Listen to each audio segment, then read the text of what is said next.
On today's show, we answer the viewers' questions on the 2025 NHL Draft class, including which players have been the most underrated early in the scouting cycle.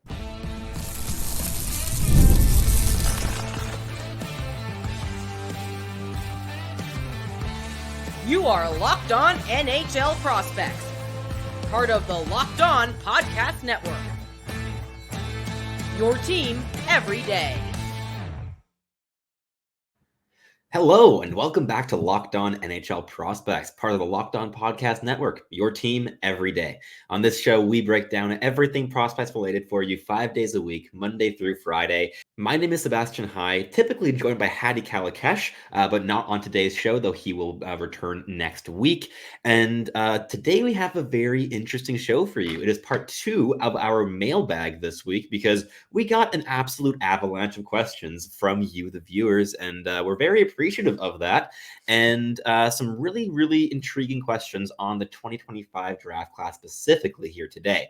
Before we jump into the show overall, today's show is brought to you by FanDuel. Make every moment more. Right now, new customers get $150 in bonus bets with any winning $5 bet. That is $150 if your team wins. Visit FanDuel.com/lockedon to get started.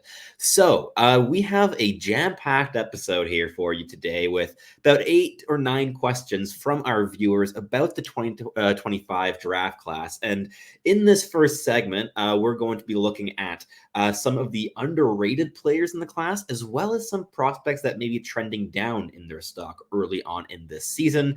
In the second segment, we're going to talk about a variety of prospects, including Henry Brzustewicz, Cam Schmidt, and Michael Misa, who has been absolutely on fire for the Saginaw Spirit. And finally, in the last segment, we'll be looking at, again, a variety of questions, including which Finnish prospects are notable in this draft class, which is very thin on the Finnish side, it has to be said, but there's still a couple names to be noted there, as well as which prospect might be fitting for the Detroit Red Wings this season, because they have been very clear in the mold of player and the mold of forward that they chase with their first-round draft selection in each of the past 3 years. But let's start off here with that first segment about the underrated players. We're going to start with the underrated ones before we go into the players that may be trending down in their stock this year. And there's a couple of names here that you will definitely have heard on this podcast if you've been listening for the past couple of weeks, because we really like these players.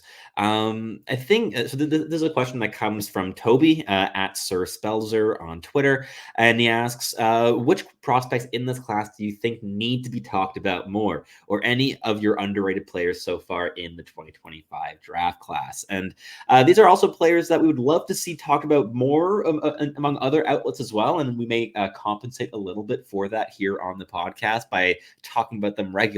But let's start off with Nathan Quinn, a guy that we have been talking about ad nauseum so far in this class. A really intelligent two-way center, a player that we see a lot of Owen Beck or shades of Owen Beck in his game. Less speed certainly, but the way he creates space in the offensive zone, the intelligence that supports his entire 200-foot game, the ability to elevate really dynamic, high-skill players that he plays with.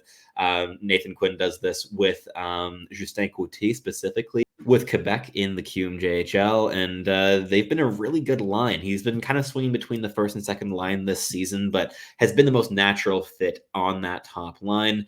And overall, I think that you're getting a player that will most likely be playing NHL minutes at some point. May very well only be in like a fourth or third line capacity. I think the top 6 upside definitely still has some questions around it, but a player that is currently not really being ranked inside that top like 40 to 65 range, and that I definitely think deserves to be there. And I know Hattie is equally as big a fan of him as I am. And while he isn't a first-round caliber prospect at this stage, he lacks the offensive dynamism to be that kind of a grade of prospect. He's a very likable player, and one that is very easy to cheer for and to hope see rising overall in boards as the year progresses.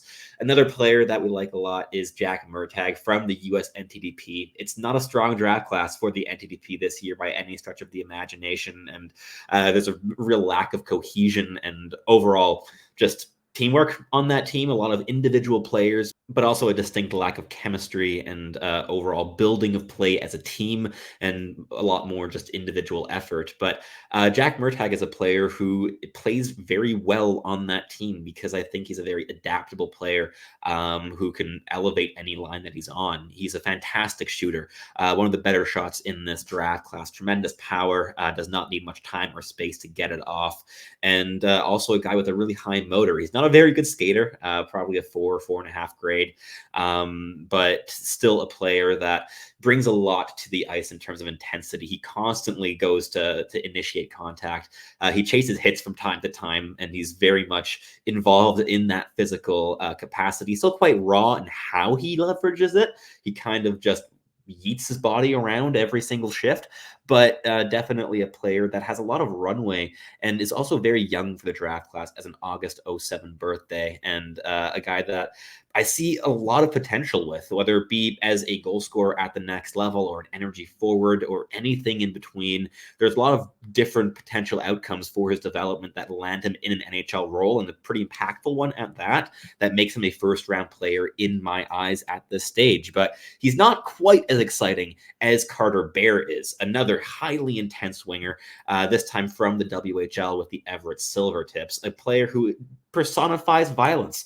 He goes for massive hits and is just incredibly physically involved. He seeks out contact even more than Jack Murtagh does, and has been on fire in terms of offensive production so far this season, and found himself into our top 32 at Elite Prospects for our October board as a result of that, and a player that will most likely be rising on our next board if his current trend of play continues as it's been going, because there's a lot of dynamism or flashes of dynamism in his game, and he's just been one of the best players on Everett this season, and definitely one of the most physically competent WHL draft eligibles this season, and a player that Mitch Brown has been banging the table for in our Slack chat for about like 2 months at this point, and it's definitely starting to catch on. And just about all of us that have checked him out at this point have been really, really big fans of how he plays the game.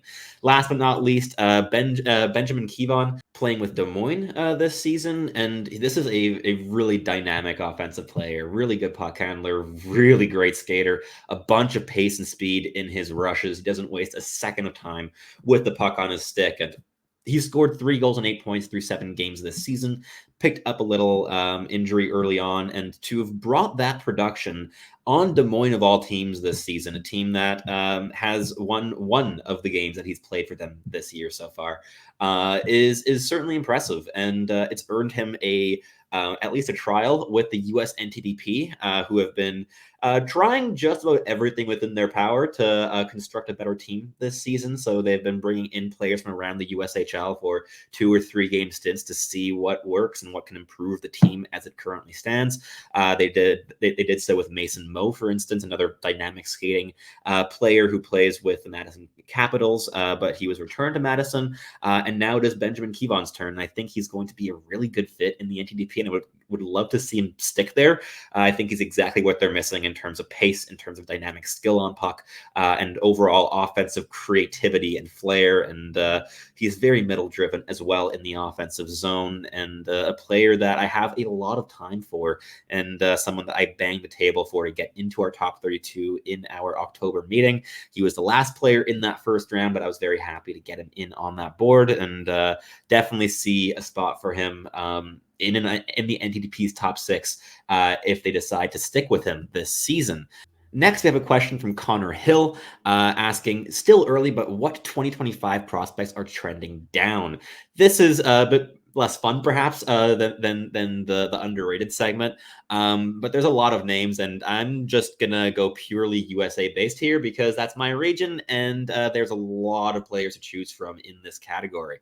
William Moore with the NTDP has been trending down. Highly skilled player, but real lack of intensity and consistency, stops moving in his feet regularly and just glides around the offensive zone, isn't overly involved defensively, but has fantastic tools. It's a great skater, really flashy puck handler when he wants to be, and has plus level playmaking and goal scoring ability on top of that, while also having a physical frame to grow into at 6'2" and being really lanky at 165. So he's a player that there's a lot of runway with, but what we've seen early on in this draft season hasn't been amazing just yet, but definitely a player I would love to see just take the reins with this NTDP team, because they need dynamic skill and they need a dynamic skilled player to lead them offensively. And Will Moore could be just that, but we just haven't seen that thus far this year.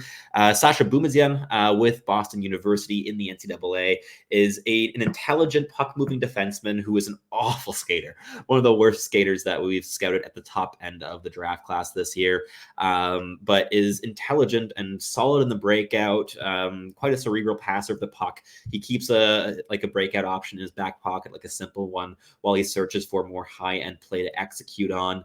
And there's definitely a decent set of tools to work with here, but the skating is definitely going to need some more work, and the decision making under pressure could certainly use some more refining as well. But I think Boston University is a great program for him to be developing in. He doesn't have to be a dynamic offensive player on that team. They already have Cole Hudson for that role, and he can just kind of chip away at the defensive side of things, that breakout passing, and refine his strengths, while also hopefully progressing his weakness, his main weakness, which is that mobility.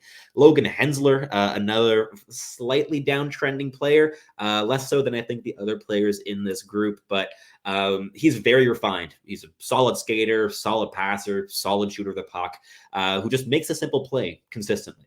He doesn't try to make anything insane happen on the ice, but he plays the game that's in front of him rather than search for necessarily super high-end plays to fabricate, and doesn't necessarily implement a lot of delays into his puck rushes, but certainly a player that is able to execute on the simple plays very effectively. So he's a guy that I think could very much be a number 4, maybe number 3 defenseman long-term, but the top pairing upside, I think, will definitely be limited by that lack of exploration and dare in his game. But we saw that in like real flashes in his D-2 season. So fingers crossed that is able to come back this year with the University of Wisconsin. Charlie Trethewey is the last player for this segment, a player that is relatively frustrating to watch at times because the tools are great. He's a pretty solid skater in most capacities. He's physically involved. The defensive game can be really good, especially how he's able to leverage his physicality in the defensive zone, boxing out opponents, stopping like rushers accessing the low slot, and also just boxing out players on the cycle. He's able to also do that without blocking his goaltender's sight lanes at most times, but on puck and composure are 2 really big areas that need work. He is probably the most pressure-sensitive player that I've scouted so far this season in terms of the panic threshold in his game when an ounce of forechecking pressure is applied to him when he's on a retrieval or waiting for his teammates to get into position while waiting behind the net. He tries to get the puck as far away from him as possible very, very quickly, and that rarely turns out particularly well for the NTDP. So a player that has some really good tools, but where the composure and the decision-making and also the handling ability that really falls apart under pressure, which I think is a big reason for that level of panic as well in his game, are all things that really need dire improvement. That said, he's also very young for the draft class. He's also an August birthday and a player that could definitely progress significantly between now and draft day. So fingers crossed that is able to happen. But so far early this season, he is a player that has been trending down. But I'm sure there's a lot more guys that fit into this category. But I wanted to focus on the USA-based ones because there were so many to choose from early on this season because it just isn't the strongest USHL draft class. The NCAA class is significantly better. And I mean, James Hagens is a pretty good player to be headlining it. But that wraps up this first segment. In the second one, we're going to be looking at a bunch of questions, including a question about the Chicago Blackhawks and who they might be looking at as well as the Detroit Red Wings, and even the Finnish draft class for this year. But first, a quick message from our sponsors over at PrizePicks. PrizePicks is the best place to get real money sports action. With over 10 million members and billions of dollars in awarded winnings, PrizePicks has made daily fantasy sports accessible to all. You just have to pick more or less on at least 2 players for a shot to win up to 100 times your cash. Run your game all season long on PrizePicks. PrizePicks puts its members first, so all withdrawals are safe, fast, and secure. When my picks hit, I can get my money in as quick as 15 minutes. Sign up today to get $50 instantly when you play $5. You don't even need a win to receive that $50 bonus. It is guaranteed. And PrizePicks also has weekly promotions that can lead to massive payouts like Taco Tuesday. Each Tuesday, PrizePicks discounts select player projections up to 25% to provide even more value to your lineups. Whether you want to take your swings on the NFL or MMA, the choice is yours with PrizePicks. Download the app today and use code LOCKEDONNHL to get $50 instantly when you play your first $5 lineup. PrizePicks, run your game. All right, let's keep this episode rolling here. And first, we have a question from Luke Heinzman, who asks, what players do you think would be the best pick for the Hawks? I'd say Martone right now, but could see a good spot for both Eklund or O'Brien later on in the first.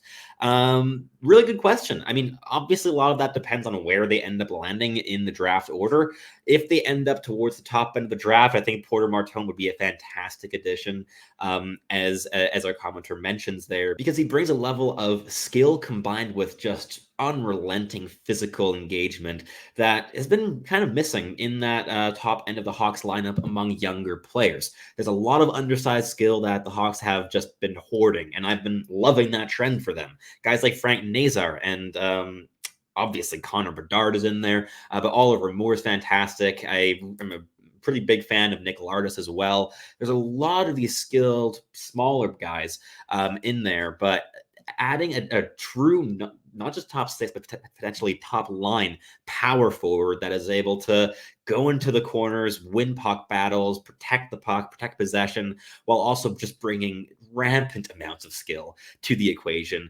I think that Martone's a great example. This is a player that just tries about anything he can or wants to at the OHL level at the moment, and has been at like lights out for the Steelheads early on this year, as one of the rare draft eligible captains this season, and a player that I think would be a really nice fit into what the Hawks are building and what they're still lacking at the top end of their forward core.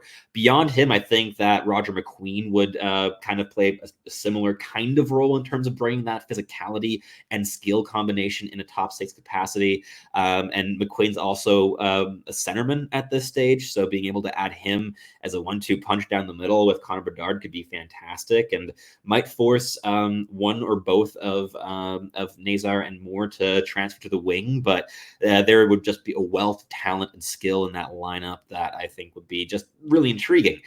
Beyond that, I think Matthew Schaefer would be really interesting, a player that's just returned to OHL action after being out with mono, and already scored a goal in that first game.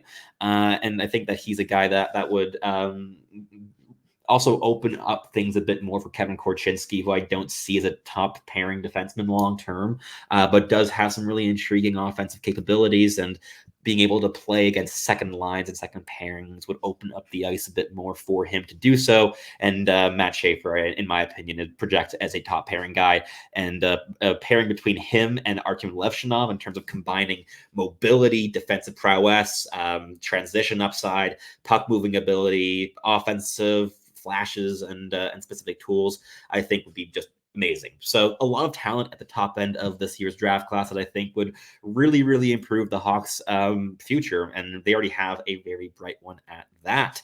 As for later on in the first, I'm not fully convinced that Jake O'Brien would be the best pick, just because I think you already have a better version of like a potential like middle six center in Sacha Boisvert at this point in the lineup. But there's definitely a lot of options in terms of skill and physicality later on in that first round. I think Carter Bear would be a great addition to play middle 6 minutes on the wing.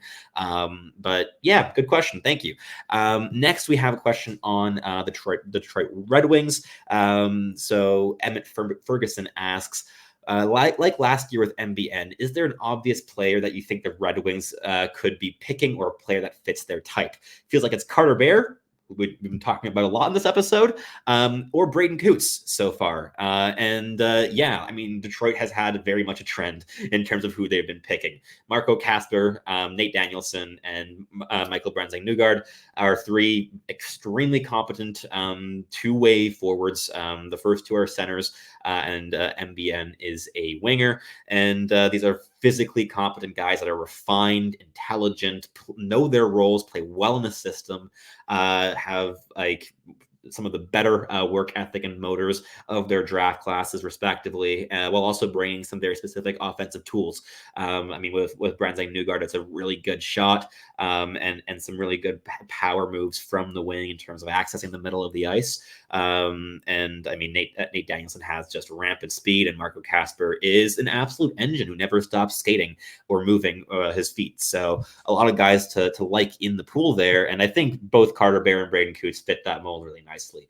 Both are a little bit smaller, I think, than the other trio. Carter Bear might be a similar size, but these are both like 5'11" type of players.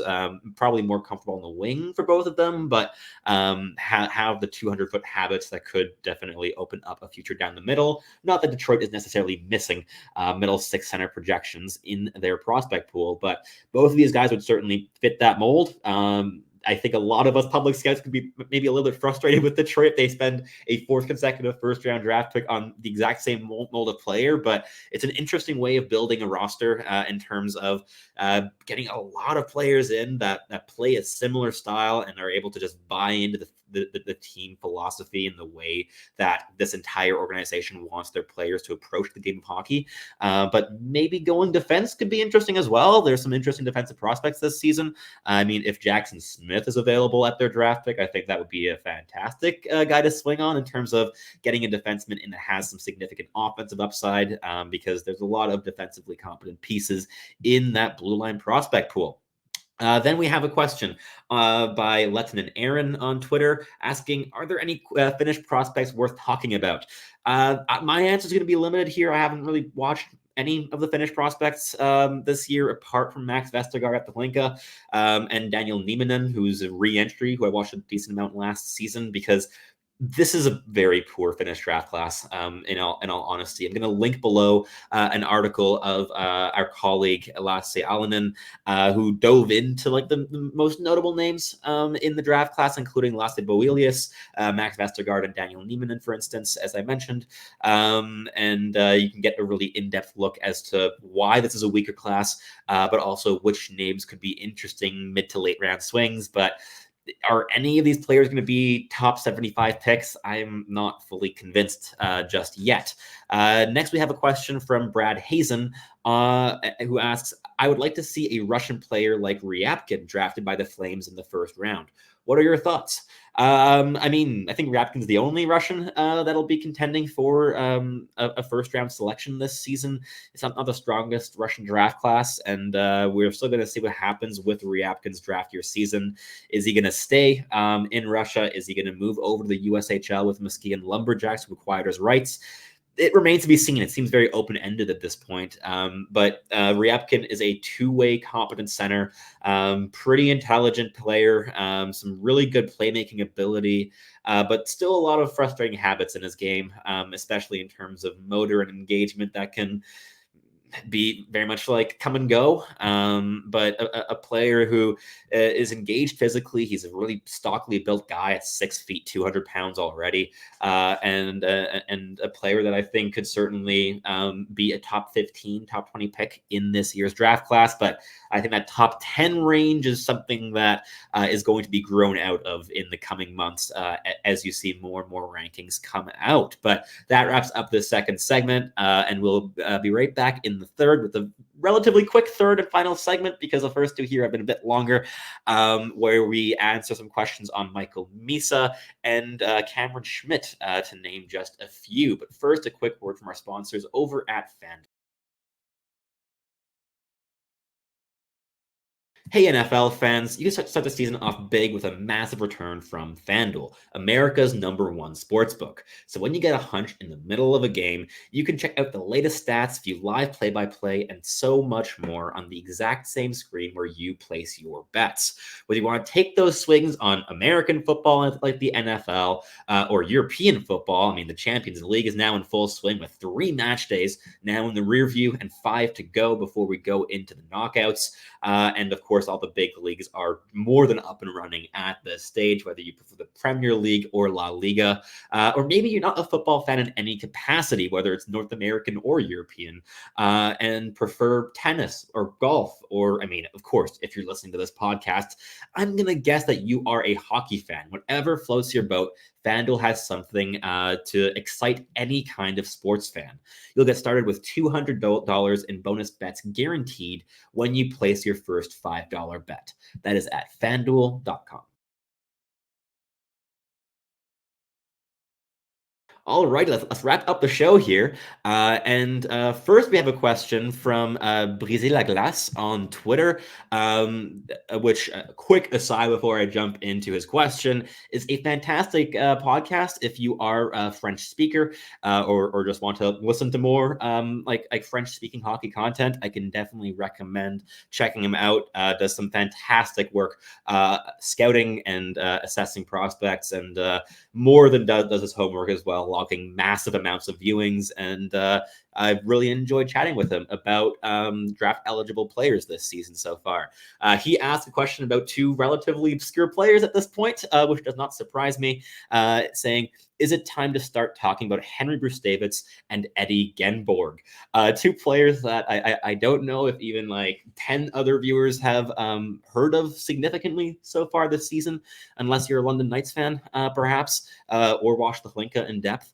But Henry Brzustewicz is a mobile defenseman, a better skater than his older brother Hunter, and has been playing a real depth role for London, or played a depth role for them last season. Very much just stuck on a third pairing, but who's been seeing more offensive opportunities this year and has scored 7 points through 8 OHL games early on in the season. But he's a 6'2", 194 right shot defenseman, who has some interesting tools. We'll see how he continues to develop over the course of the year. I might think it's a little bit early at this point to start talking about him, because at least I'm still very much in the modus of trying to figure out the top 40, top 45 prospects, and I'm not fully convinced that Brzustewicz is going to fall into that range. But a player who has some offensive capabilities, doesn't activate too much in the offensive zone. He's relatively conservative with his positioning offensively, but definitely has some intriguing tools, and I'd love to see him really start popping off. And I mean, London Knights offensive inclined defensemen certainly have a propensity for progressing in their draft year seasons. Eddie Genborg is a guy that's just been shooting the lights out in the J20 for Linköping.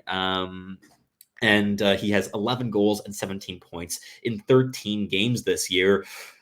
I don't really know what to think about Eddie Genborg as an NHL prospect at this point. He's physical. He's 6'2", 185 pounds. Physically, just dominates the J20. Should probably be playing against pro competition in terms of physical maturity, but hasn't really been getting into the SHL. He's played officially 3 games and logged a total of 39 seconds, which came in one of those 3 appearances. The 2 others, he did not see the ice for even a second. I'd love to see more of him on the ice in those situations, but a guy that I see some good physical tools with. He heavy hitter. There's some decent power forward elements, but a real lack of like nuance and diversity in his offensive skill set. And I don't really know if he's going to be an NHL guy. If he is, maybe like an energy guy on a fourth line after like 6 years of development in Sweden has been my take for my first couple viewings. But it's still early on in the draft class, and players like this have also progressed well, like in their draft year seasons and beyond. I mean, Herman Traff was kind of in this mold last year, and he's been doing amazing stuff in the SHL so far this season with like 5 or 6 points through 8 games as well. So definitely a guy to keep an eye on, but not a player that I'll be talking about too in depth early on in this draft cycle. Next, we have a question from Hockey Shawnee saying, Cameron Schmidt. I know he's very small, but having watched some of his games and looking at his greater than goal per game pace, I cannot see why he wouldn't be a consensus top 20 pick in spite of that size. What does he need to do to break into that top 20 or even top 10? Yeah, he's incredibly skilled. He's fantastic. This is a player that I think multiple of us scouts at Elite Prospects have inside our top 10. He's inside my top 10. And as the commenter mentioned, he has 12 goals in 11 games and 7 assists on top of that for 19 points with the Vancouver Giants. He's been their main offensive driver this season, probably the best skater in the entire draft class, at least in terms of pure speed output. Despite being like 5'8" and 152 pounds as a right shot right winger, he has an insanely good shot. He's a fantastic puck handler, really, really deft playmaker. There's so much to like in terms of the tools, everything grades out as above average. And he's also really violent. He's physically like refined despite being small. He has good physical habits, good leverage mechanics. He doesn't really lose his puck battles all that often. He out leverages opponents regularly. He wins inside positioning. He's not afraid of initiating contact. There's a lot of elements in his style that make me think that he's going to be a player that can really compensate despite being a really undersized guy. And yeah, he's a player that I think in terms of what can get him into that range, I think growing 2 inches would definitely help. But beyond that, in terms of convincing NHL GMs and scouts, I think that just consistent motor in the defensive zone could help. And also, there have been some whispers about attitude stuff potentially going on, but nothing overly concrete. And also attitude issues for an offensively gifted 17-year-old hockey player. That is not a rarity in this field, and is also something that I think we all as human beings can kind of grow out of as well as we mature and become adults. And that we can also extend that liberty to players that we're looking at in the draft. And yeah, so some character things there, but I mean, with the way he plays on the ice, definitely a player that I would love to have on my NHL team at this stage. So even if that were with a top 10 draft selection. Last but not least, for this longer solo episode of this lengthy monologue of mine, we have a question. Well, not really a question, more of a demand from Talk_Canadians on Twitter. Tell us more about Misa, please. Yeah, Michael Misa is fantastic. He is been probably my favorite player to scout so far in this draft class. We can't really think of anyone else I've enjoyed watching more. Really dynamic, very skilled, refined in terms of two-way impact, that never takes a shift off. He's been dominant on a dominant Saginaw Spirit lineup, and he's like stood out among them. Even compared to guys like Zane Parekh, he has, in my opinion, been the most impactful player on that team this season, and has really taken a leap in how he's been able to just take over games since his D-1 season. This is a guy that got exceptional status at 15 years of age and was overall a bit unspectacular, despite being very good in those first 2 OHL seasons with Saginaw. Not a player that was necessarily dominating his shifts, but just consistently making good decisions and facilitating play and finding a really good role in the middle six for Saginaw. And even last season on the Memorial Cup run, he wasn't a top-line guy. this season, he is most certainly a top-line guy. He's been shooting the lights out, well over a goal a game in the OHL.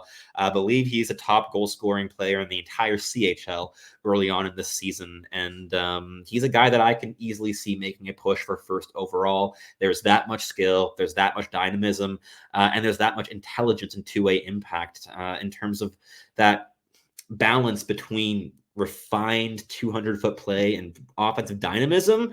There are some shades of Macklin Celebrini here. Not quite as good, probably. Also, it's a bit older. Celebrini had a bit more runway as one of the youngest players in his draft class. But hey, Michael Misa has been absolutely fantastic. And it's very fun to have a more open field at first overall for this draft season. James Higgins is still, the leader among that pack in all likelihood. But Michael Misa's making a push. Roger McQueen was making a push before he went down for injury. Porter Martone is making a push.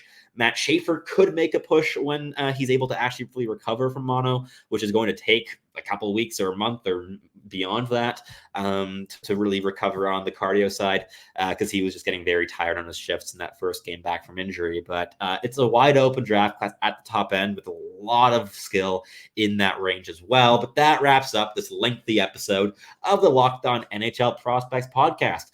If you like what you see, please leave us a rate and review. Leave us a comment down below with any thoughts or questions that you may have after this episode. And if you're listening on your favorite podcasting platform, please make sure to make us your first listen of the day. We always appreciate our everydayers and are excited to keep on getting the content rolling for you throughout the month of November. We still have 2 more episodes left here in October before then, but still a lot of prospects content coming your way. This has been Sebastian High, typically joined by Hattie Kalakash, and we hope you tune back in soon.